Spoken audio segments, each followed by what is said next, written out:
Hey, Happy New Year, Greg and everyone. Greg and I are on the West Coast, so it's only like 4 o'clock here. And Yeah, you can see the window behind me. It's still daylight, but I think by the end of the call, we're going to be hitting darkness here. yeah. Hopefully everybody that's on the East Coast has had dinner, happy hour, and is ready to talk paddling. So this is really a conversation among paddlers, and it's an opportunity for us to talk with Greg about his life, and we're going to have like a rambling tour of Greg's paddling career and bringing that right to the present. Um, this opportunity to ask a burning question of Greg that you've always wanted to ask him. Things like his favorite ice cream or what kind of rock and roll he listens to. But all kidding aside, I mean, whenever I have the chance to talk to Greg, I always want to know what some of his paddling secrets were. So for those that aren't familiar with Greg's amazing paddling career, I'd just like to give a very brief introduction to that, if that's all right, Greg. Sure. So, you had a career in 3 Olympics where you actually won 4 Olympic medals, including 2 golds and 4 world championship titles. In those 3 Summer Olympics, you didn't do any Winter Olympics, right? No. Yeah. But you won 4 medals in the 2 golds, the K1 1,000 meter gold and the K2 1,000 meter in '98. And we'll get more into those because that's just an awesome story. And then you did the 2 bronzes in '84 and '92, both in K1 1000. And then you won 6 golds or 6 medals in the ICF Canoe World Sprint Championships over a period of time. 4 golds in the K1 1000 in '87. You won gold in the 10,000, 85, and 87 and 91. Does that sound right? Yeah. And then a silver in the K1 10,000 and 90, and finishing up with a bronze in the K1 1091. So you were still pretty fast right through that time. And as far as your educational background, it's also quite impressive. You have a degree in mechanical engineering that you received in 1983, summa cum laude from the University of Michigan. And other than that, I mean, we don't know that much about you, about all the girlfriends you had along the way. Probably had a different girlfriend for every gold medal, right? I wish. Are there any milestones there that I left out that we should mention? Like, didn't you have a world record in the 1,000 or 10,000 for a while, briefly? Yeah. They are starting to keep world records now. Back in my day, they didn't really have official world records because the conditions vary so much. It's hard to really, unless you have just the right amount of tailwind, it's hard to do a really fast time. But I probably at one time may have done the fastest 1,000. And I think I also had the 10,000 world record for quite a while. One year at Duisburg, I think they made the course a lap short.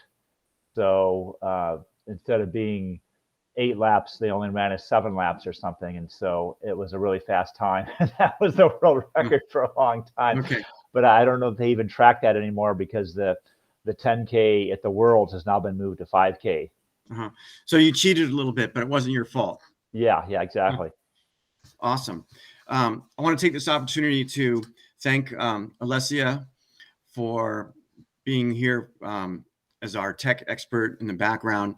And also, Alessia, you can give us a thumbs up. Is the audio and the video working okay? All right. And just for the heck of it, introduce myself. My name's Kenny Howell, and I've been a full-time employee for Epic Kayaks since 2015. And it's the best job I've ever had. I'm trying not to screw it up, so I better do a good job right now. Greg and I have shared some good times together on the water and off. So let's keep going here with some questions that I have. And also, folks are going to be able to submit questions, and we can try to respond to questions. Those will be written questions in a chat room, right, Alessia? We can reply to those if they're on Yes. topic. So if you take a look in the bottom corner, there's a little message box. If you go ahead and click that, if you think of a question while Greg or Kenny's talking, feel free to just type it and hit enter. That'll pop up and Kenny can see those and work them into the conversation as appropriate. Yeah. Or if they're not appropriate, we'll save them for the end. We'll try to save time for Q&A for the end of this clinic. And we're going to try to end it promptly after an hour, so around 5 p.m. West Coast time. So we don't want Greg to miss dinner. Now, Greg, I think it'd be really interesting to just talk a little bit about your path to becoming a paddler in your youth, because racing and paddling, it was in your blood really from a very early age. Do you actually remember your first race, and did you win it? Yeah. My first race was when I was 10 years old. It was a marathon canoe race, C2 open canoe in Michigan. And my older brother, Bruce, he paddled with his friend that lived down the road from us.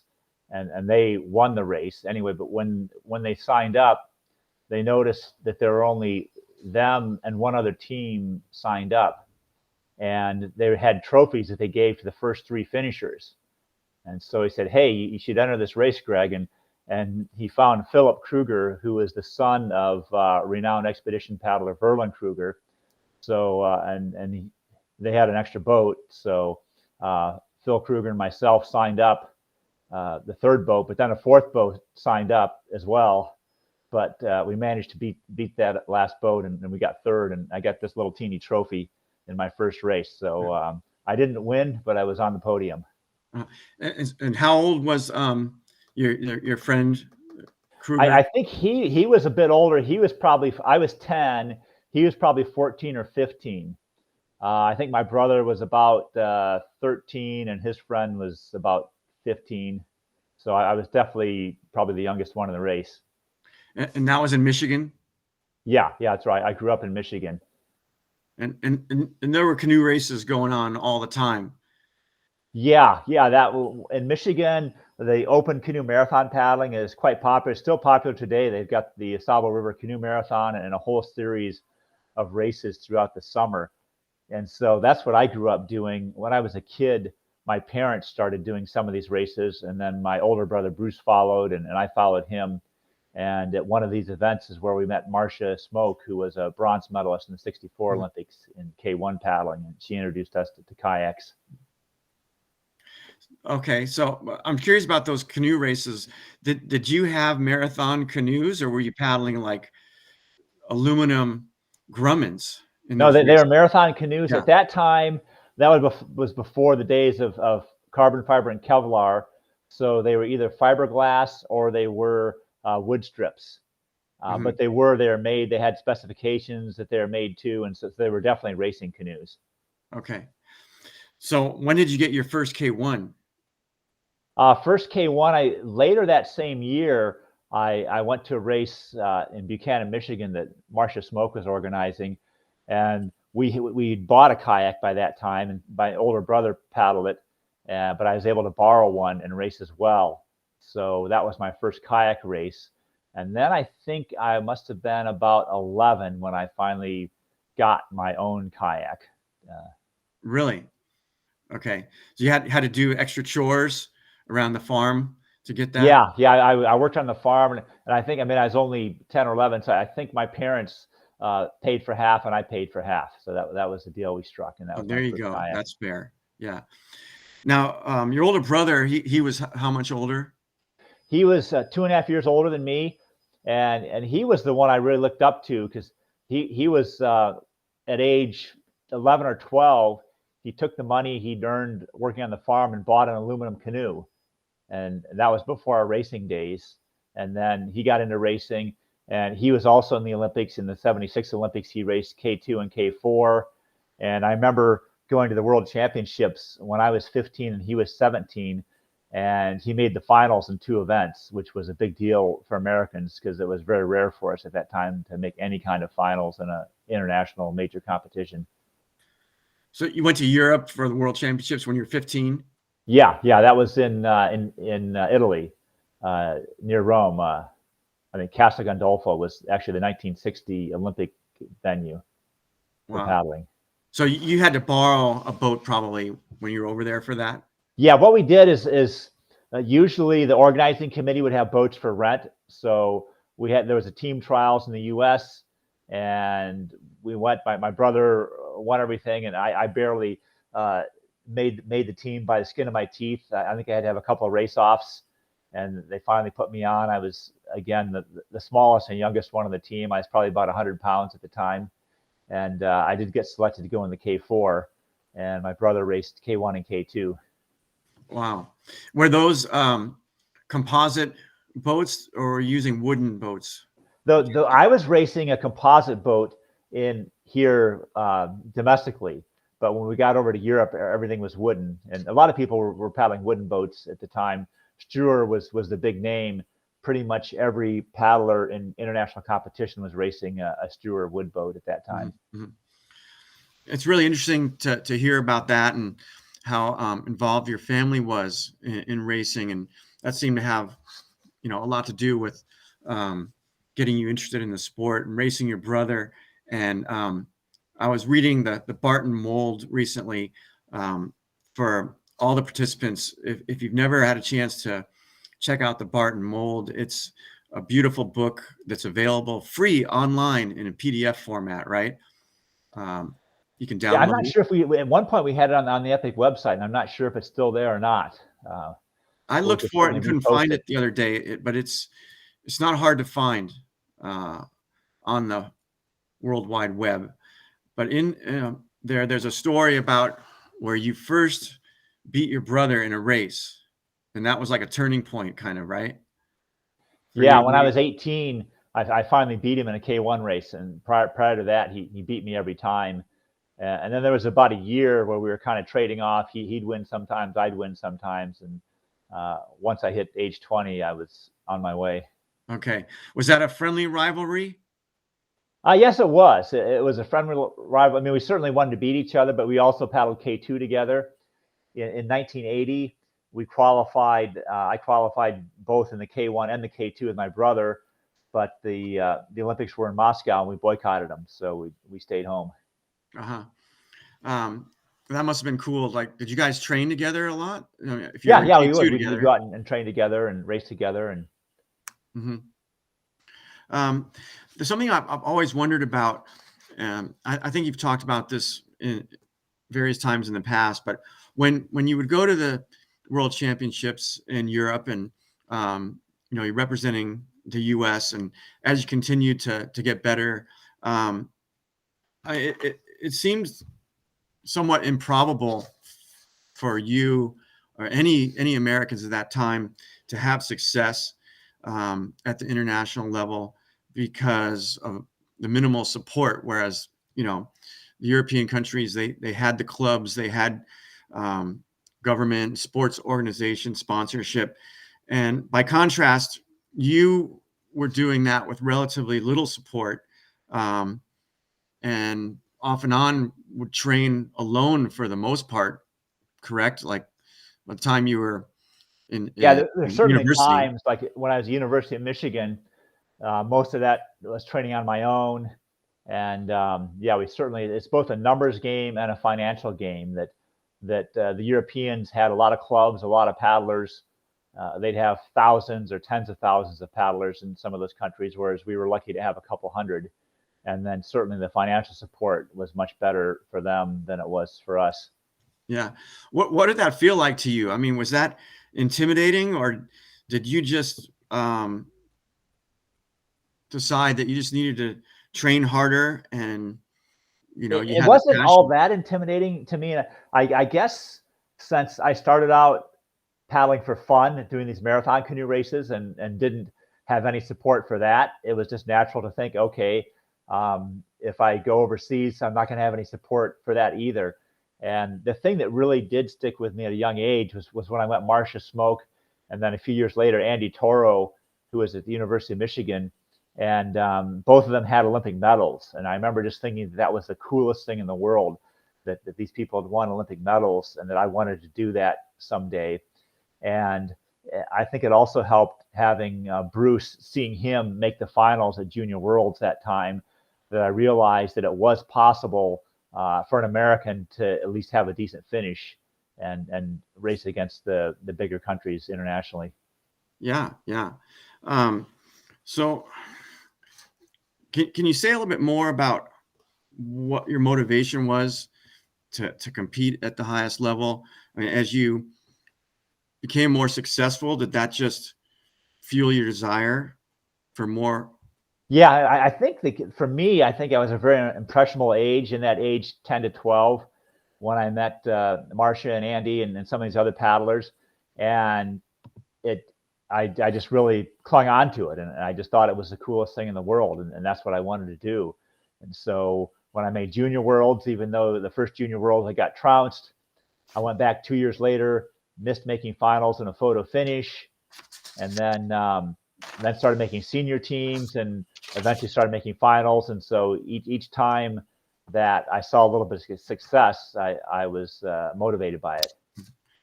That's amazing, because I mean, you really were kind of on your own at those events. I mean, you're obviously with other athletes, but you're typically the only American in a lot of those competitions, right? No, we had a team. I mean, Yeah. oftentimes I'd be the only American in that event. World Championships, you're only allowed one entry per country. Some of the World Cup races, you can have two per event if you have enough athletes to field those positions. But we picked teams. There were senior teams that were picked, and we had initially volunteer coaches, and eventually we started getting enough money that we could actually hire some part-time coaches and finally full-time coaches. And some of those initial trips we had to pay all or part of our way out of our own pockets. And as time went on, we started getting a little bit more support from the Olympic Committee.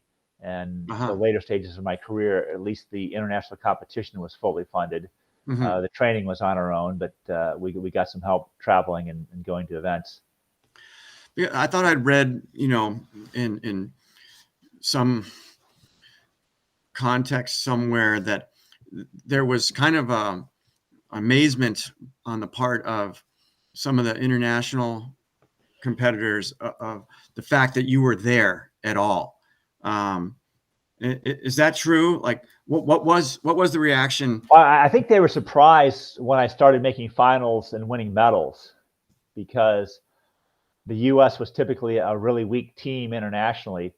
And when you go to one of those races, they always post ahead of time the heat sheets that shows all the different heats and who's in them.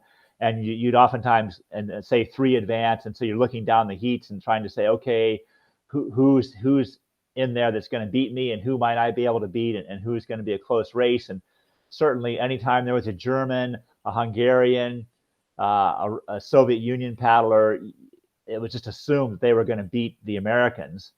And likewise, whenever an athlete from a powerhouse country saw American in their heat, they just said, well, we don't have to worry about them.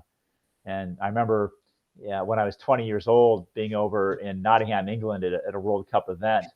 And I beat the Swedish paddler. I knocked him out of the finals. And the year prior to that, I'd met Einar Rasmussen, the Norwegian, and he thought it was the coolest thing in the world that this American knocked the Swede out of the finals. And so we became good friends from that time on. Okay.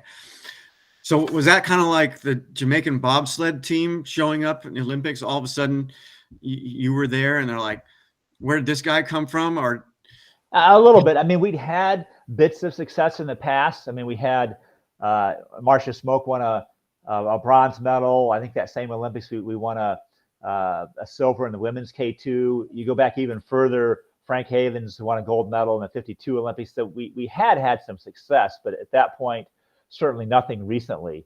And so it was a surprise. And certainly the sport had grown in those days. So it was a surprise to see an American up into the finals and then winning medals. Yeah. I want to share some photos as we go along here. I've got one that's kind of fun. So here you are. This is your audition for the movie Deliverance, right? Could be, yeah. So what's going on I'm not sure here? which one it is. Marathon canoe, big old canoe paddle, no life jacket.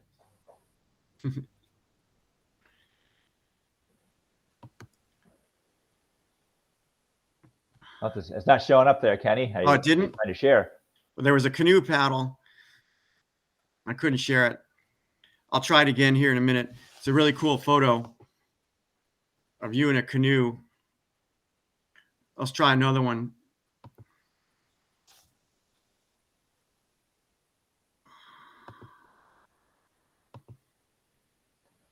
It's like we're having some technical difficulties here, folks. Sorry That's about my that. fault. It's my fault. Here's one.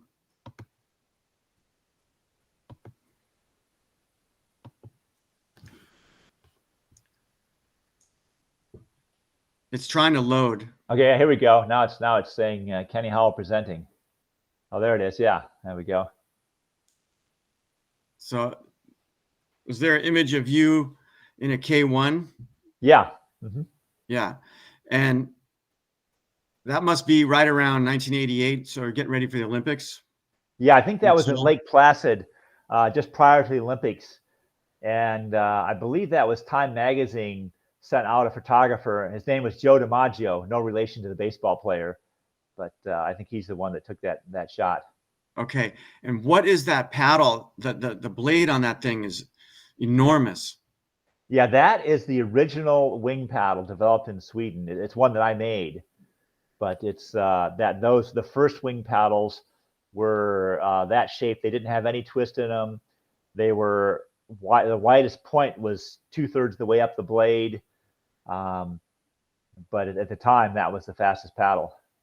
Okay, so what do you mean you made it? So you got the design from the Swedish team? Yeah, what happened was the Swedes showed up at the '85 World Championships, and about half of their team had these wing paddles, these strange-looking paddles, and they did well with them. They won some medals and a few golds, but they're a good team anyway. And so the jury was still out whether it was an advantage or not. But the following spring, I was down in Florida training, and the Swedish team was there. And one of the paddlers, Peter Ekstrom, loaned me a paddle for a couple of days. And I tried it out, and I couldn't really tell at that time whether it was worthwhile or not. I knew I was going to need to spend some serious time with it. So I got the name of the guy in Sweden that was making them, and I ordered, I think, 2 of them just to ship to me in Michigan.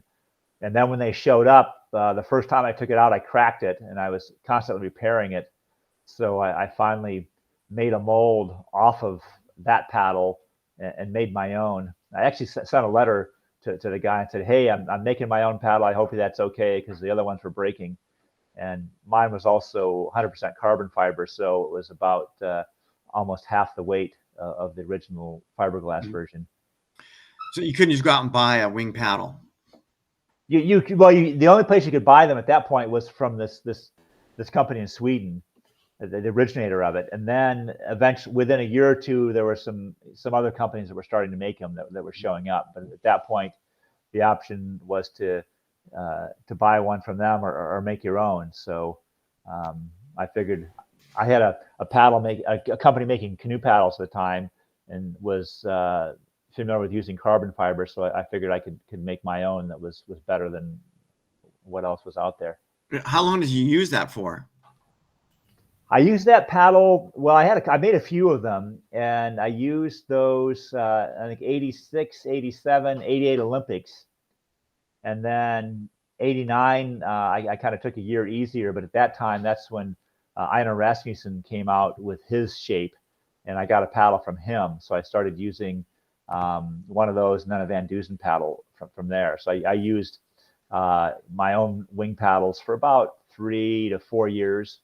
And prior to that, I used in the '84 Olympics, everybody was racing with conventional flat blades, and I made my own paddle for that as well. Do you see an image here with you and 3 K1s? Yeah. Mm-hmm. What's that from? That's the the 88 Olympics. That's the final. That's me there in lane 8. Next to me is a Soviet paddler, I think Dmitry Bankovsky. Mm-hmm. And I think that might be Attila Sabo from Czechoslovakia over in the a little further in the picture there. Okay. Now, this is an opportunity for us to see some very special video. And Alessia, if you want to cue that up, I'll just introduce it. Some people may have seen 16 Days of Glory. This is an incredible episode showing Greg's final in the K1 1088 Olympics. So I'm going to be quiet and just let it play. And if you want to say anything, Greg, feel free. It's about 2 minutes. It's really a cool episode here. Cool segment. Coming to the finish, it is a race between Barton on top and Davies at the bottom, with Voliva in the middle.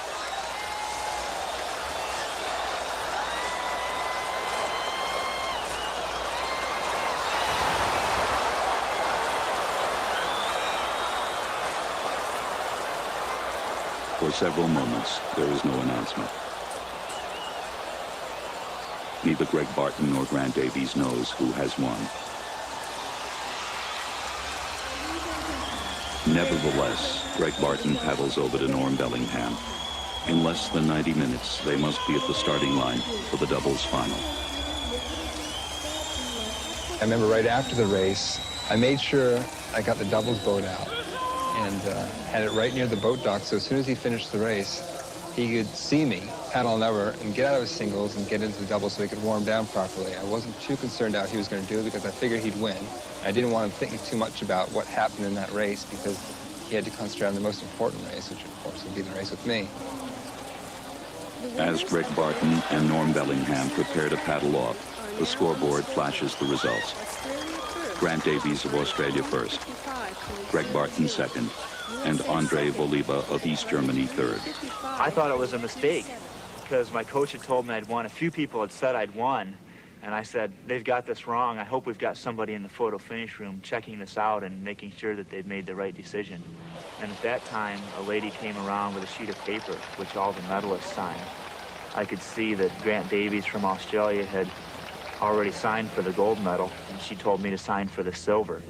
I kind of looked at her like I didn't want to sign for the silver medal, but it started to sink into me that I guess I really had been beaten, and I was the silver medalist in that event. The official results. And the lady came back and said, I'm sorry, we made a mistake. USA is first. Greg Barton, USA first. And my first reaction would be to jump up. Yeah, I got it. But I was talking to Grant at the time, and I could see the disappointment on his face. And I didn't know whether to be happy for myself or sad for Grant, and I didn't know what to say to him.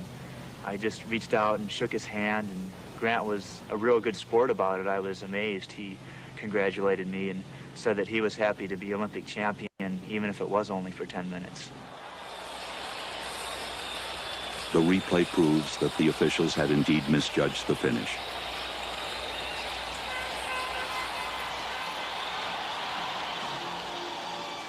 Greg Barton becomes the first American in Olympic kayaking history to stand.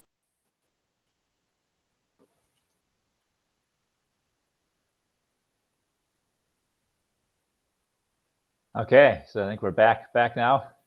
I got to unmute. Have you seen that before, Greg? Once or twice. Yeah. Did they get it right? Yeah, I'm not sure. Every time I watch it, I'm not sure if I'm going to win or not. I mean, how ridiculous is that? And the fact that it's preserved, archived in the 16 Days of Glory, I love it. You're lucky that that's preserved. Yeah, I was lucky that they chose 10 stories from that Olympics, and I was lucky that I was one of them that they chose to highlight. Yeah, and just so everybody knows, if they don't know, 50 minutes later, you were racing the K2. It was an hour and a half. The races were an hour and a half apart. So, so considering it was almost 4 minutes for the K1, I had about an hour and 26 of rest. Yeah, but there was no doubt on the results for that one. Yeah, that one was it was close, but it was enough that nobody questioned it when we crossed the finish line. Yeah, I've actually got a photo of that one here, just for the record. See if I'm getting better at sharing these now. I can share that one.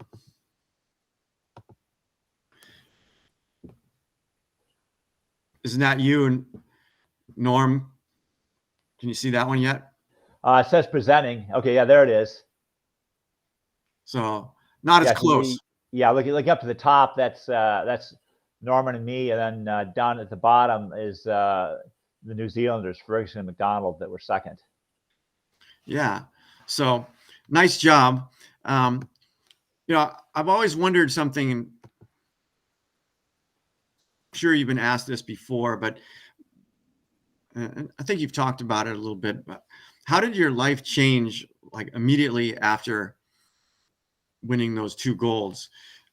Or more importantly, how long did it take before you had to buy your own beer at a bar? Yeah, well, yeah, the free beers lasted about a day and a half. Oh, and my life didn't change that much. I mean, certainly I was able to meet a lot of people that I hadn't met in the past. We went to the White House, and they chose 5 of us to go into the Oval Office and present something to President Reagan at the time. So that was kind of cool. I did get invited to certain functions, gave some paid speeches. So some of those things happened, but it wasn't enough in a minor sport like kayaking. It wasn't enough that I was able to retire and just live off my endorsements and sponsorships at that point. So I still had to hold down a job and earn a living. yeah.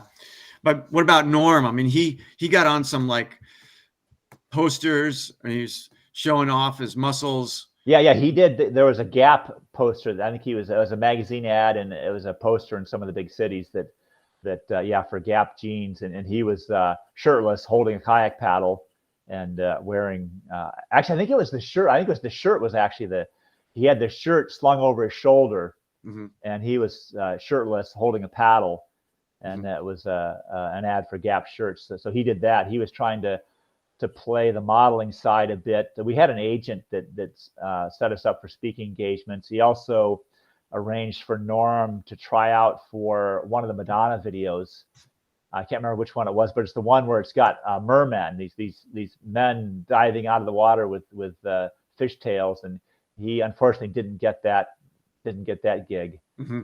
Did you get approached by any companies for product endorsement, like barbecue or lawnmower or anything? Not really. At that time, the endorsements were more reserved for people in the higher profile sports, track and field, gymnastics, swimming. Some of those sports were getting the endorsements, but paddling really didn't rate.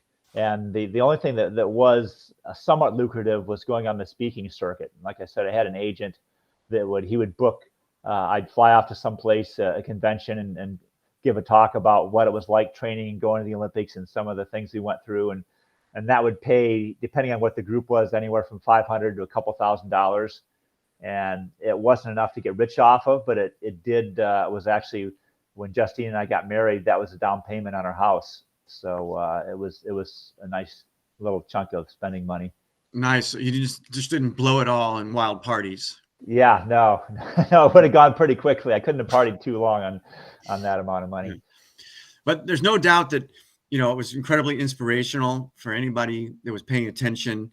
I remember when it happened, and, I hardly knew that paddling was in the Olympics, but because you're the first American to win a gold medal in kayaking, we thought it was pretty cool. And I also heard that you've gotten a lot of fan mail over the years, including from like people in prison that wrote to you that were inspired by your paddling accomplishments. Is that true? Maybe one or two of those. The thing I continue to get quite a bit is there's a lot of people that are autograph collectors, and I think it's a thing to collect as many autographs of Olympic medalists as they can. And so I do, even to this day, continue. I think Liz or Lesia send them on to me. They request, sometimes they come straight to me, sometimes they go to Epic Kayaks, and I get people that want autographs as collectors.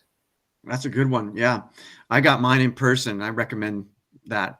Make sure it's authentic. Okay. All right, let's move on a little bit. So you you did another Olympics. You went to Barcelona, and that was in '92, and you got bronze there, right? Yeah. 92, I was bronze in the K1, and then Norma and I raced K2 again, but we finished fourth, just off the podium. Okay. And you weren't interested in like competing in K4 after that, or? At that point, when I in Barcelona, I was 32 years old, and the winner was Clint Robinson was 19, and Knut Holman from Norway was second at age 23. I was 32, and then the Romanian that was fourth behind me was 19 as well. And I said, I don't know how much longer I can hang in there with the youngsters. And I also wanted to have more of a life. I wanted to get married and not think about training every single second of the day, and actually earn a little bit of money. So I retired from sprint racing at that point. Okay. So that was cut and dry after Barcelona. You knew you were going to have to retire from sprint racing. Yeah. I was planning on leading up to the games. I said, okay, this is going to be my last games, and then afterwards I retired. And I maybe could have hung in there another 4 years and gone to the Olympics, but I'd kind of done what I set out to do, which was win medals and win a gold. So yeah, I was happy with that. Did you ever carry the torch or the banner? I did carry the torch on 2 occasions. It wasn't actually at the opening ceremonies. What they did was, prior to each Olympics, there's a torch relay where the torch will, people will run anywhere approximately half a mile to a mile and then hand it off, and it gets all across the country. And so in '96, when the Olympics were in Atlanta, the torch relay came through Seattle. And so I was selected to be one of the carriers for that. And then in 2002, when the Winter Olympics were in Salt Lake City, it also came through Seattle. And so I was a torch carrier for that. Yeah. And I thought you did a little commentating too for the. In '96 in Atlanta, I was the venue commentator. So I wasn't on television, but I was in a motorboat, a pontoon boat that followed along with each race. And so there was somebody up in the finish tower announcing the events to happen. And then once the start happened, I was announcing from this pontoon boat that followed the race who was in what position and talking about the race. And that was being played to the spectators in the grandstands there at the venue. Was that fun? Yeah, that was kind of fun to do that. Yeah. Do you follow sprint racing results these days? Yeah, yes, I do. Not nearly as closely as I did when I was actually competing and trying to think about who I was going to be racing against. But I do follow it. It's fun to see that after the success I had, we kind of hit a drought a decade ago in paddling and didn't have much finishes. But now we've got Nevin Harrison, who won a gold medal at the last Olympics. There's a K2 team up here from the Northwest that's trying to qualify for the Olympics in Paris this year. They've got a good young team. They've got a good shot at it. And so it's exciting to see that still the support that they're getting is about the level when I first started. Unfortunately, the support kind of hit a peak for U.S. paddlers in the late 90s, and then has trailed off since then. And so they're essentially doing a lot of it on their own. And I'm trying to help them out with when I can, but I'm not able to be a full-time coach for them. But certainly I tell them that the door is always open if they want to talk about anything, and it's exciting to see. Yeah. In the Barton mold, I think you were asked by the author if you would recommend, the similar kind of training path for Olympics to your own children, and you answered no. What kind of advice do you have for an aspiring Olympic sprint paddler? The thing was, I think that what I'd said is I would not push them to do it. And I think that's the key, especially since there's not a lot of support for it, is if somebody really wants to do it and and they decide that that's their goal and they want to pursue it to the best of their ability, I'm happy for them, and I would encourage them to follow through with it. But I've also seen sports where kids do them just because their parents make them. And I think in that scenario, the kids will end up hating the sport, and they're probably not going to be successful anyway, unless they really want to do it themselves. And so, yeah, I'm happy to see that we do have some excited young paddlers out there today that are going for it, and I want to encourage them as much as I can. Yeah, and your daughters still love you. Yeah. I mean, we made them paddle for a couple of years with a local sprint club here in Seattle, and so they're both proficient paddlers, but neither of them decided to pursue it to the level that I did. All right, I want to move forward a little bit to some of your business ventures. You started the Barton Paddle Company after the Olympics, right? And you made just canoe paddles for a while? Yeah, I started that. I'd actually made a few paddles prior to '84. I made my own paddles I was racing with, and I made a couple that I sold to my brother and a couple of friends. And then after the Olympics in '84, I started this canoe paddle company as a business, and did that for a few years. Were those really good paddles? Did people win? Yeah, they were sort of the top of the line at that time for marathon canoe racing. At that point, most of the paddles were wood, and you're starting to see wood shafts with synthetic blades show up. But it was one of the first all carbon fiber marathon canoe paddles, and was quite a bit lighter than what else was available at the time. And so it was a nice little business. I did that for a few years, and then I saw an opportunity. The Olympics had what they call a job opportunities program, where they tried to match prospective Olympians with jobs that would give them flexible work hours. And so I found an engineering firm in Southern California, so I could train year round in warmer weather and earn an income. So I went on and worked as an engineer in Southern California for a few years after that. Okay, so that's when you stopped making the canoe paddles. Yeah. Yeah, because that'd be pretty cool to come across one of those. Are those collector's items? There's still a few of them out there floating around. I see somebody has one every now and then. Yeah, and if you signed it, that'd be very valuable. Well, I'm going to look for one. Okay, so when did you first try a surf ski? Was that right before your first Molokai crossing? Yeah, not too much before that. I paddled surf ski a couple of times because I'd done the Molokai outrigger race, 6-man outrigger teams. Billy Whitford in Newport Beach, he was recruiting sprint paddlers to go in some of his teams. In the 80s? So Terry Kent, myself, a few others paddled.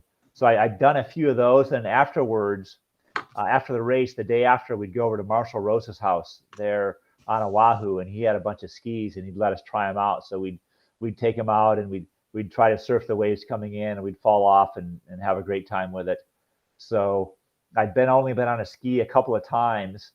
And then after the '88 Olympics, the following spring, I'd heard about this Molokai surf ski race, and I thought, well, how hard can that be? So I bought a surf ski, and that was my first ski race was Molokai. Okay. And then sometime after that, didn't you design a couple of surf skis for some other manufacturers? Like there was the Black Marlin and the Stingray. I did the Black Marlin, and then I did one for Current Designs, the Current Design Speedster. I did that one as well. Yeah, but those kind of went nowhere. It seemed like I tried the Stingray, but maybe the world wasn't ready for it yet. Yeah, I think the Black Marlin was really a specialized. It was kind of along the lines of the V14, in that it was very low volume and relatively unstable, so there wasn't much of a market. The Current Designs Speedster was a little more versatile, but still it was a racing boat. Probably up on the stability level of a V12. And at that point, the surf ski market was quite small in the U.S. There just wasn't that many paddlers and that many sales around. Yeah. So when did you found Epic as a paddle company? Yeah, Epic Paddle started in 1997. So I started that doing paddles, and actually the first paddles I did were actually touring paddles, because that was the bigger market was in touring paddles. And then a year or two later, I started doing some wing paddles. Okay. And then a couple years after that, I met up with Oscar, and he came on board, and we moved our production to South Africa and started doing kayaks as well. Yeah. So let's talk about that. The first surf ski that you designed for Epic, because that was a big deal. And I'm going to try to pull up a photo that will help us talk about that. So you used what's called a CNC machine to design the mold, right? To cut the plug. To plug. So yeah, I worked with John Dixon on the shape of it, and so he did the hull, I did the deck, and we had it in CAD format. And then we found a place in South Africa that could cut something on a big milling machine. And so, yeah, there's the deck being cut. We've cut the cockpit, and we still got to finish out the bow and stern. Yeah. So what's the point of doing this with? I had to look it up what a CNC machine Yes, it's stands for. computer numerical control. And It's a what that router. does is it has a router, a bit that goes down and it cuts. It can cut wood or aluminum or foam or any material. But what that does is it gives you a really accurate surface. And things that are hand shaped, it's really up to the skill of the shaper. And even people that use wood strips with forms, there still is a bit of an art getting it 100% accurate. And so this is a way of making it as accurate as possible. And is the incentive for that really about performance? You're going to get better performance out of the design ultimately? Yeah. The idea is that it's exactly the way that we've designed it on computer, that is replicated in the final product. And it's going to have the same stability that we calculated. It's going to be symmetrical right and left sides. It's going to be everything the way that we designed it. It's going to be exactly duplicated in the final product. Why hadn't that been done before, do you think? Was it new? I think that may have been the first surf ski that was cut by CNC. There could have been some, but it's the first one I'm aware of that was done that way. Yeah. But the technology had been around, just no one had done it. Yeah, it had been in other industries. It had been, certainly the milling machines had been around for a long time. And I'm not sure how long the computer numerical control, it had probably been around for at least 10 or 20 years at that point, maybe more in some industries. Yeah. There was quite a lot of Epic firsts. I'm going to try and share another photo here that I think it's you on that Gen 1 V10. And let me know when you see that. There it is. Mm-hmm. Yeah. So do you remember where that was? Is that U.S. Surf Ski Champs? I think so. So you're outside the Golden Gate, no life jacket. You got a life jacket on the back. Yeah, deck. life jacket on the back deck. Yeah, Yeah. At that time they didn't require us to wear them. So yeah, the water is 55 degrees. You're in shorts and a rash top. Yeah, probably no leash at that time as well. I don't know if those were required either. Oh, well, you had foot straps, so. Yeah. But there was a lot of firsts with that V10, and I'm wondering how that came about. Is it just because you were an engineer and a tinkerer, and you had these ideas, and you thought, let's do this. This will be a better performance boat. Just like we can build it better. Yeah. A lot of it had to do with the footwell, and up until that point, most of the skis were made to fit, and so they were trying to minimize the amount of water that was collecting in the footwell, and so they made it just big enough to fit the paddler, and the foot pedals were screwed or riveted onto the front of the footwell on the bulkhead. And so you had to order the ski to your size, And usually you guessed slightly off, and so it was a little bit too short or a little bit too long to fit. And then when you wanted to sell it, you had to try to find somebody your same height to sell it to. So it really limited the ability to buy and sell surf skis. And so I knew that I wanted to make something that was adjustable. And the other thing I wanted was, at that point, pretty much all the surf skis had a double footwell. They had one for the right leg and one for the left leg. And I said, why not make a single footwell? Because what that did is, if you put your 2 feet close together, it allows the boat to be narrower where you catch. Because I was used to paddling, came up with a sprint K1 background where the boats are very narrow, and you could get a very efficient narrow catch at the front of the stroke. And so I wanted to make that as narrow as possible. And so we went to a single footwell and devised a way that we could adjust the footboard, have a separate footboard with the pedals on it, and then we could adjust that on rails, and the steering lines would automatically adjust with that. Yeah. So it was kind of it was the single footwell, it was the adjustability, and it was the lines automatically adjusting that made a huge difference. And I think that really helped the surf ski to grow, because suddenly you could, one boat could fit a variety of size people. You could sell it to pretty much anybody, and it really expanded the availability of the sport. Yeah. I think a lot of people don't appreciate how much that changed things and was copied and, really influenced surf ski outfitting. So thank you for doing that. I've heard that from a lot of different sources, like just how amazing that was, that you could adjust that footboard instantly for someone else to use, and you could do it on the water even. Yeah. You didn't need a tool. So that was pretty cool. I want to be aware of the time here. We're going to run out of time. Maybe we should move on to paddles a little bit. So is that all right? Sure. Because I think people are going to have some questions as well. And I think this picture shows you doing something in a drag tank test with a wing paddles. Yeah, what this was is we had a project funded by the U.S. Olympic Committee in the early 90s, and that was to try to develop a more efficient paddle blade. And in order to do that, we wanted to study the direction of flow on the paddle. And so what they did, you can see there's an arm that connects to the middle of the paddle shaft there.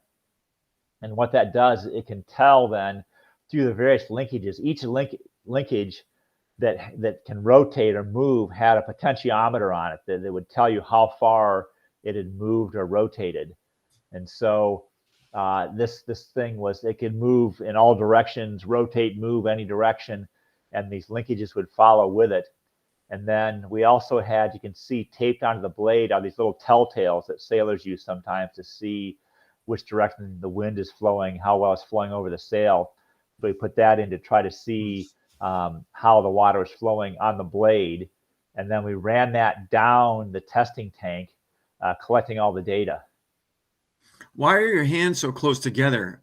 Well, that's right here. We're just adjusting it. We're getting it set up. So I'm not actually paddling at this point. So what did that actually feel like to operate this thing?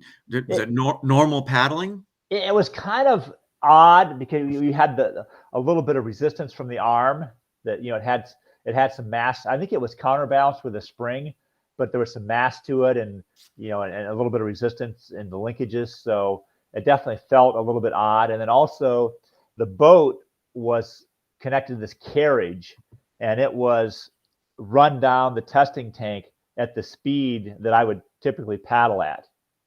And then I was paddling to match that. So that was also a little bit different.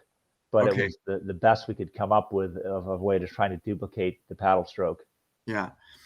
Now, I've been told by Alessia that we're doing a good job and that we won't get cut off. So we're gonna keep going. Okay. Yeah. So there it is, action there. So there I'm paddling down the tank. collecting So data. what did you end up doing with this data? This data ended up in the dumpster, unfortunately, because what Wait, happened after all of that, all the effort we went through, the people that were trying to make sense out of it, the calculations became so complicated because each linkage, when that moves, it gets multiplied to the next linkage, and they could never get it to converge. They could never get the numbers to make sense. And so it was a cool concept, but in practice, I think maybe if we'd had Bill Gates or somebody working on it, he might have figured it out. But we weren't able to get the data to converge. And so what we ended up using was 2 videotapes at different angles that I took on Green Lake, and then played the video back on my TV screen and plotted it on tracing paper, each stroke, different points in the paddle. And I put all that data into this huge SuperCalc spreadsheet, and that was the data that we actually used for the study. so would you say that you ended up going analog? Yeah, exactly. So that was a little ahead of its time, and the digital failed, so we had to go old school with it.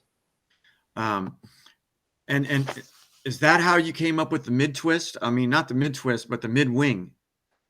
That was I used some of the knowledge that we'd gained from that project, and we made 8 different paddle blades in the course of that project, and none of them fully caught on at the time. There's one, I think number 4 was used by I don't know if it's some of the paddlers in the K4 at the Olympics that year. And then the number 8 was the final one, which had a lot of interesting principles, but was a bit squirrely to use, was not all that user friendly. And so when I did the mid wing, my idea was to try to make something efficient, but also something that was easy to paddle with, and do a bit of a compromise so that it was stable in the water and easy to use. What was the idea with this study? Like, it ended up being open source in terms of the results, so that people could take some of it and make it their own paddle? No, it was supposed to be proprietary to the U.S. Olympic team. Okay.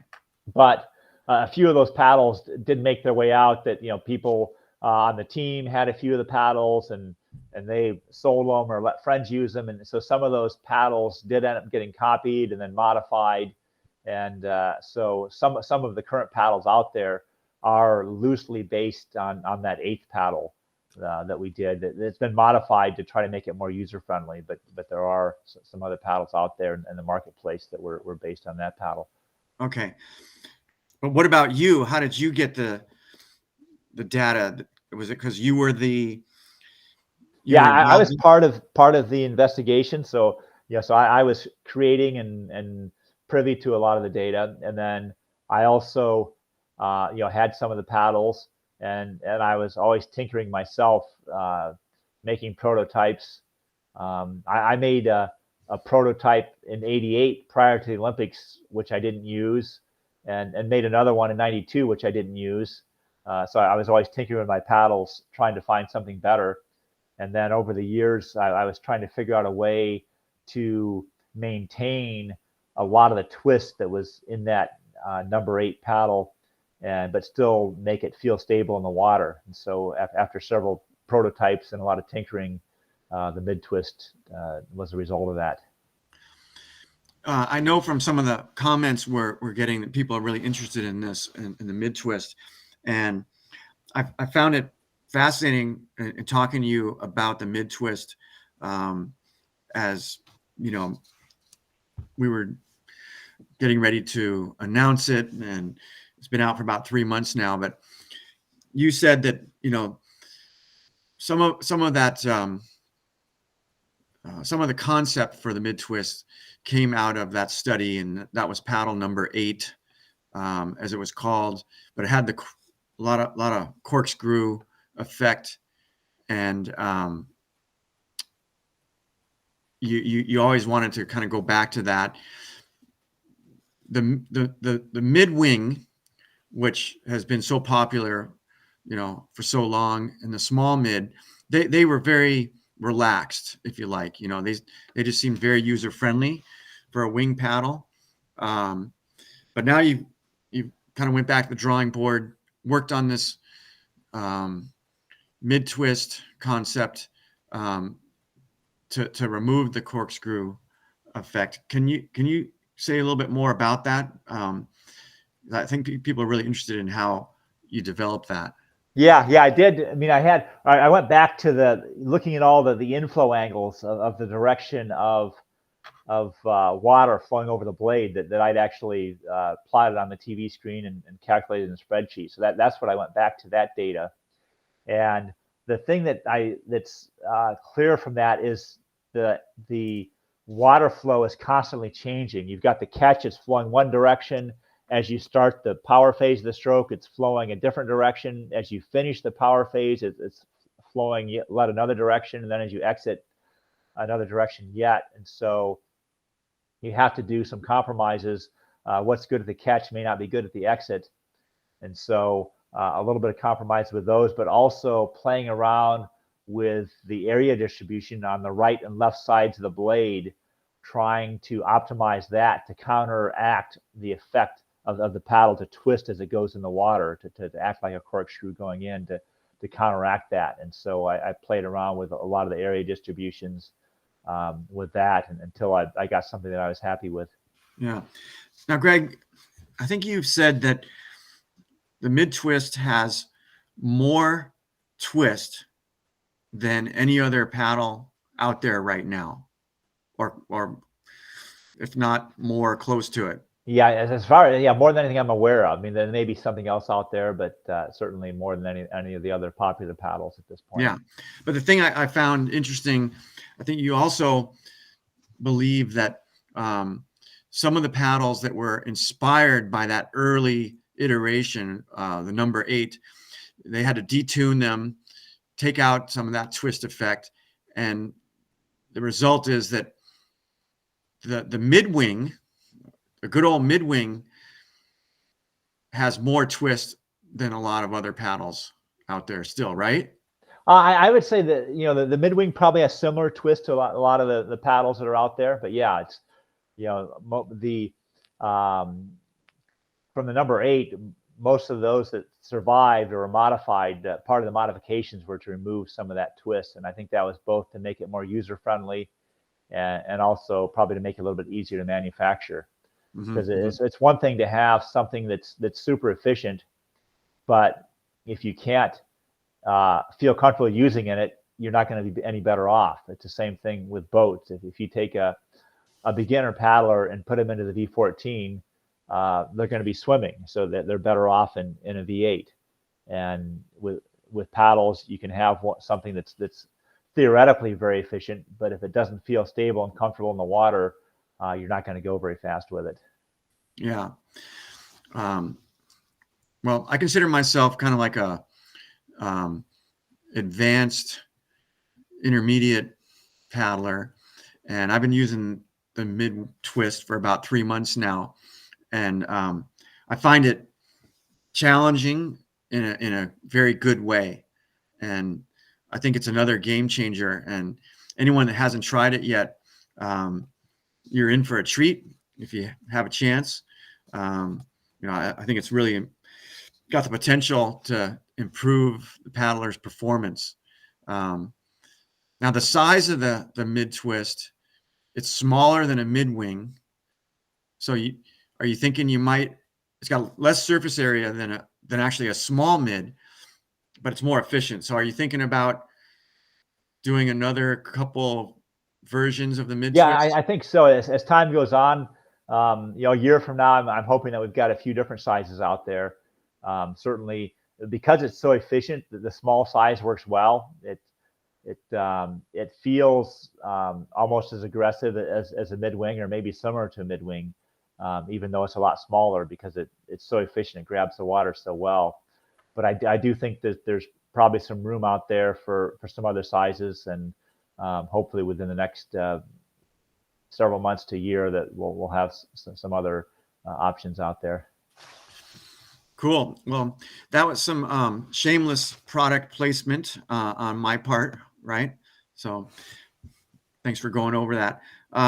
Alessia, how much time do we have? Do we want to get into Q&A?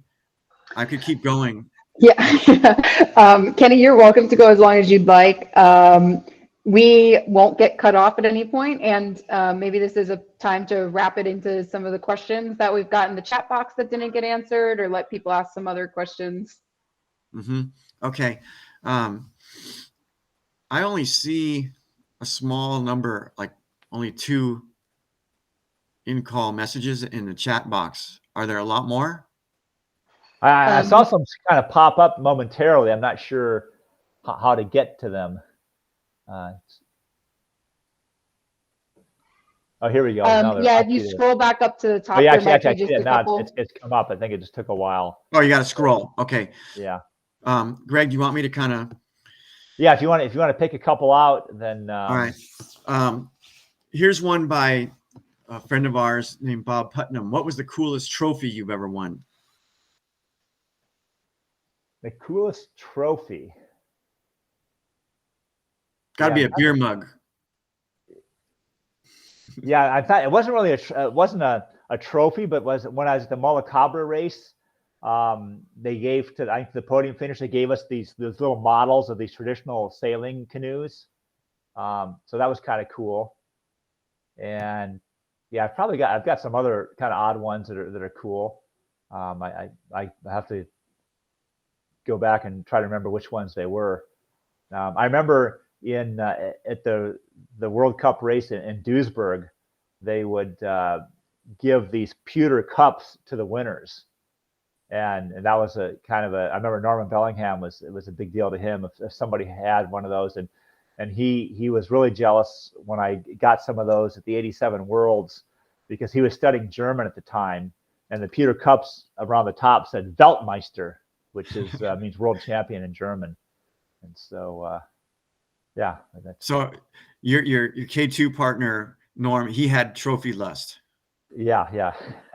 But do you have a case of awards?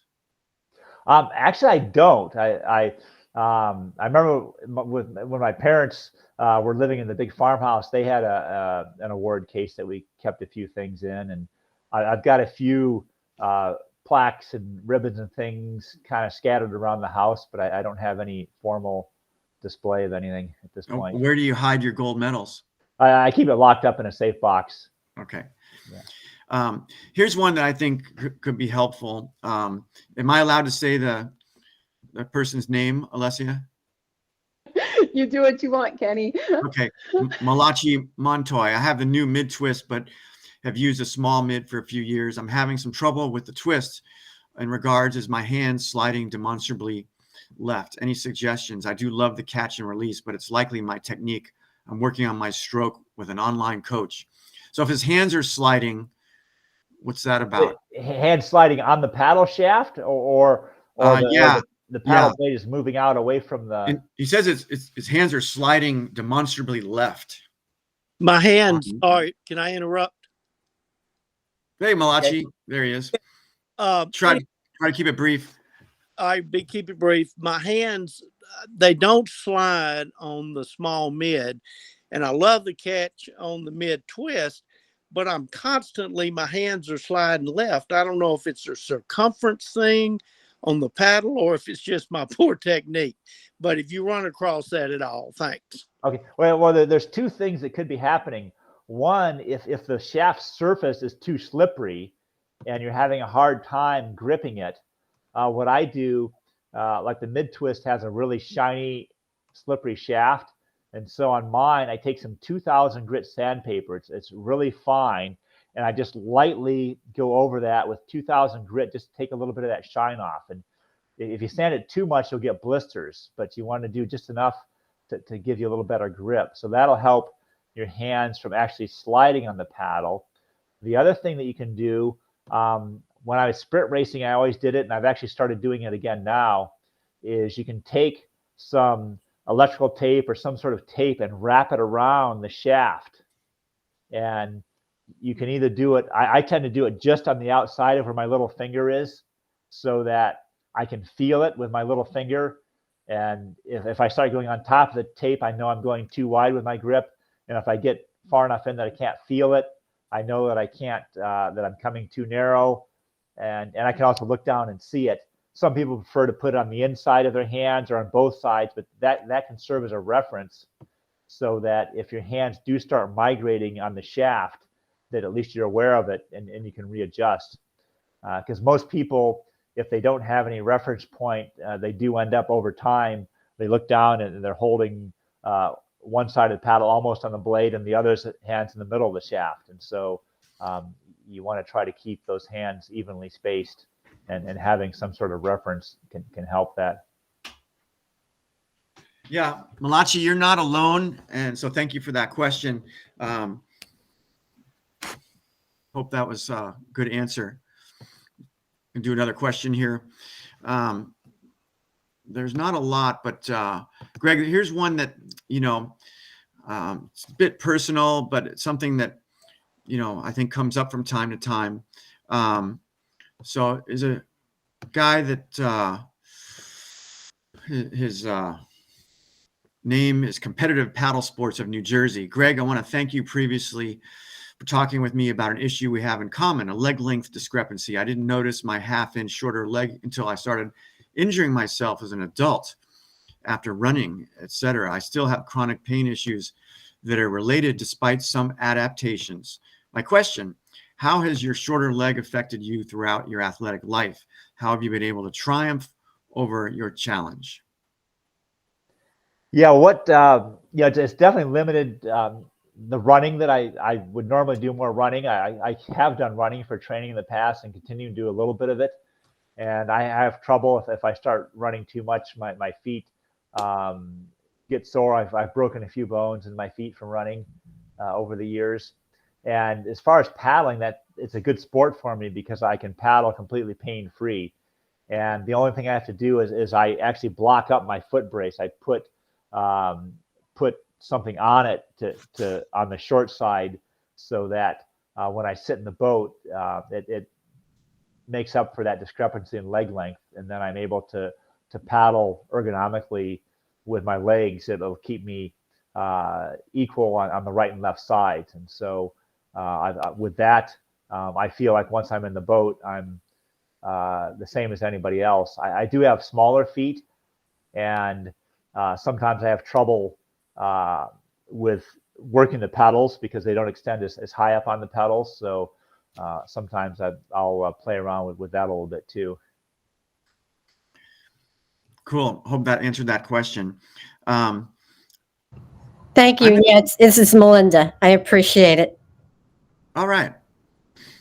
Greg, I'm going to bring it back to some of the things that I wanted to talk to you about. And I think we'll wrap up here in the next couple minutes. But on the subject of physical fitness, it is fascinating to all of us how you do seem to take very good care of your body. So could you say a little bit about how you stay fit other than paddling? I know you're an avid cyclist, mountain biking, road biking. How much time are you getting on the bike in the Seattle winter weather? Yeah, when I typically alternate my training sessions kind of between paddling and biking. And so if there's a race coming up, then I'll spend more time in the kayak relative to cycling. But in the off season, I'm probably spending about equal amounts both. If the weather gets really lousy, I've got a trainer I can throw my bike on and do some Zwift training on that. And primarily, I'm doing that just to mix it up. I mean, I've paddled thousands and thousands of miles over the years, and it's fun to get out and try something else. It's good to balances out the lower body, upper body.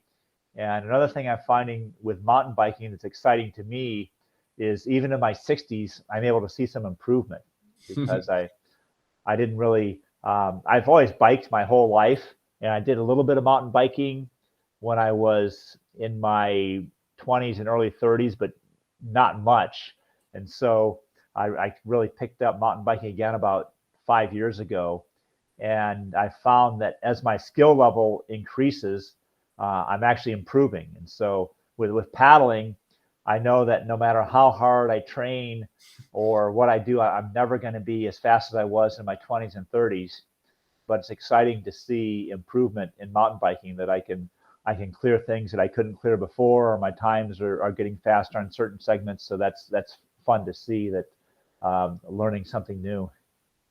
That's cool. Are you doing tricks too on your mountain bike? I mean, are you like a stump jumper and you're clipping in? No, not really. I mean, I'll, there's a few drops that I'll run off and catch some air, some jumps. I generally try to avoid gaps.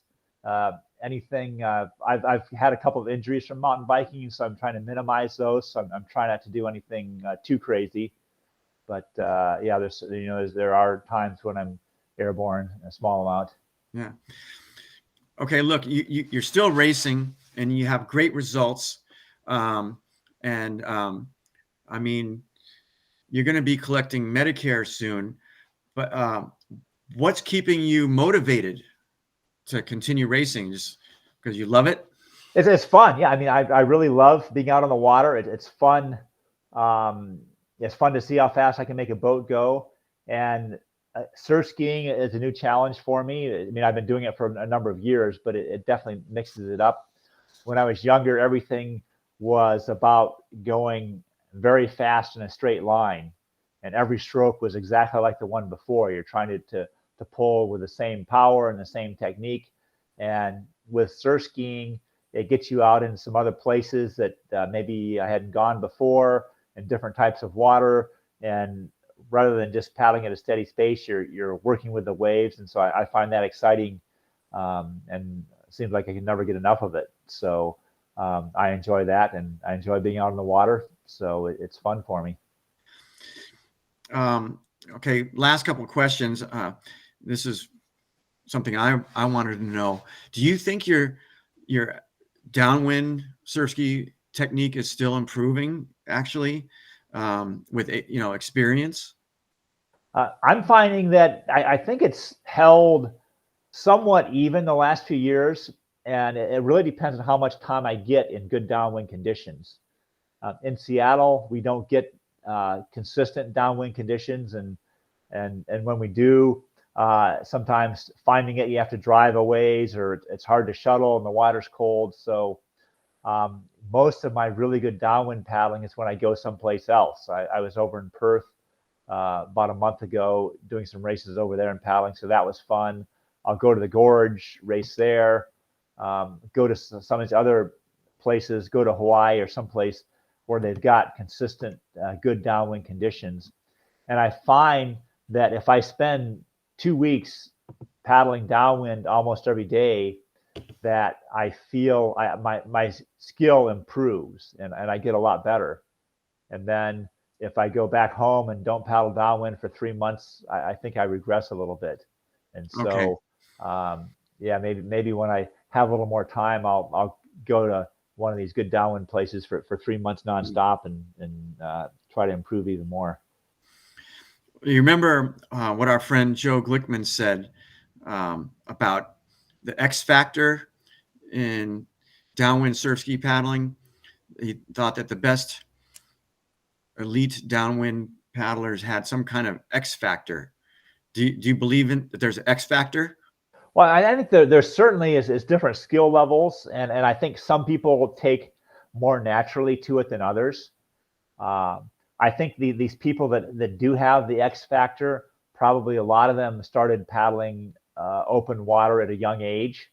I think it's just like in sprint racing, the boats are very unstable, and very few sprint racers at the international level, at the Olympics and World Championships, most of them have had a paddle in their hands by age 14. And I suspect that most of the very best downwind surf ski paddlers were probably paddling downwind at a relatively young age. I think you probably do pick up things a little bit easier when you're younger, and some people are just more naturally adept at it. I know I was talking to Austin Kiefer once about it, and he said that he thought that he came from a whitewater background, whitewater slalom, and he thought that was good for transitioning to surf ski paddling, because he said every stroke is different in whitewater. He said that your the current's moving this way and then it's moving that way, and you're trying to turn. And so every stroke is different from the one before.